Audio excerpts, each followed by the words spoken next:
All right. Today's video, we're going to talk about why coaching feels freaking exhausting. Sometimes, or most of the time, for a lot of us. It's something that we absolutely love. I mean, I can't stop thinking about it. I mean, I got a YouTube channel on it now. It's like I can't stop talking about this stuff. But it can also be really hard, and it takes a big time balance to to avoid that exhaustion. Uh, and I want to help as many coaches as I can to limit and minimize that so that all the great stuff that we want out of coaching is what we get on a day to day basis. So, why does coaching feel exhausting? Uh, if it feels that way, it's not just you. I mean, I think we all know if we get in a circle of coaches having a coffee together, or maybe having a drink at a clinic or whatever, we know it's hard. It's such a hard job. It's the old deal. If it was easy, everybody would do it, and everybody does not do it. Everyone thinks they can do it, um, but they can't. And I think coaches are going to end up doing more for other people than almost any other field out there, and that's going to take a lot of energy, and we have to find a way to manage that the right way. So, why is it exhausting? Here are the things that we have to eliminate so that it's not really. These are the things that it's not worth the exhaustion. Yes, some of the hard work is absolutely worth it, but not for the things that are pointless. Really, one of the first things is repeating instructions all day. If you have to repeat it manually over and over again, that's not going to work. I mean, that is just a recipe to be burnt out so fast. So having to repeat instructions, having to repeat how things work, and answering the same questions over and over, that's not going to be good. So creating a system so that those answers are in place and you don't have to do it will help you so much. Um, the second thing is, if most of coaching for you is managing chaos, and it feels more like you're a recess monitor, that's not going to feel good either.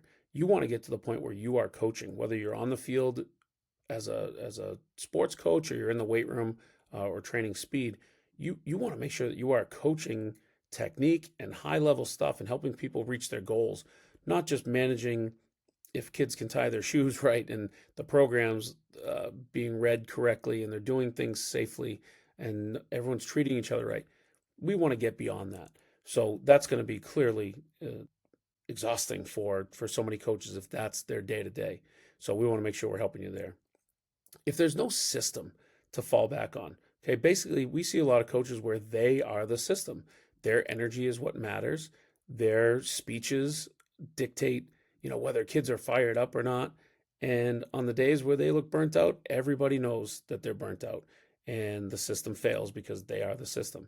Um, Having a backup, not a backup plan, but having your plan A be something that isn't so emotional and human based can really help. Obviously, we don't want to make everything robotic, but we do want a structure in place so that things can happen and things can get done in the weight room, in the speed training, and then on the field too. Um, a lot of coaches are exhausted because they try to do everything by themselves, and that is there's probably a lot of conversations with that, because it is tough to trust other people when your name is on it. Your name's on the program. There's a lot of criticism that goes with being a coach, but trying to do everything by yourself, uh, it's not going to work. There's going to be too many times where you just run out of energy. So whether it's front loading that into a system like mentioned above, or if it's delegating to other people or delegating to the athletes, uh, that's going to save you a lot of energy, and you're going to feel a lot better. Um, and all of it gets summed up in this last one, right? If emotion and energy is the main fuel for the success of your program, that's not going to be feasible all the time. I've mentioned it before. In the movies, it's great. In a TV show, or in some of the historical documentaries where they have music behind everything, and they can really dramatize it. Right, that's great. But on a day to day basis, on a regular Tuesday, the the fuel for the program needs to be the consistency of the system that the kids believe in, and they want to do the work, not just because a coach fired them up and motivated them. So All those things can make coaching exhausting. So the more you can make those little adjustments, recognize that you're not the only one that goes through it, and find new ways to build your program over the long haul. I think you're going to be a lot happier as a coach. I know that I am. I've I'm the number one example of all of these things, especially earlier in my career, and making these changes and recognizing that there's going to probably be a different way that can work a little better. Right, that made a big difference for me, and I have a few ideas on this channel, and I have a strength program at foundation-strength.com that you can check out that hits exactly this. So if you're tired of feeling like everything depends on you, I built something to take that pressure off. So take a look at it at foundation-strength.com, and I hope you have a good night's sleep, and I hope you enjoy your coaching over the next season, year, years down the road. So, all right, thanks for listening. Reach out if you need anything. I'll see you in the next one.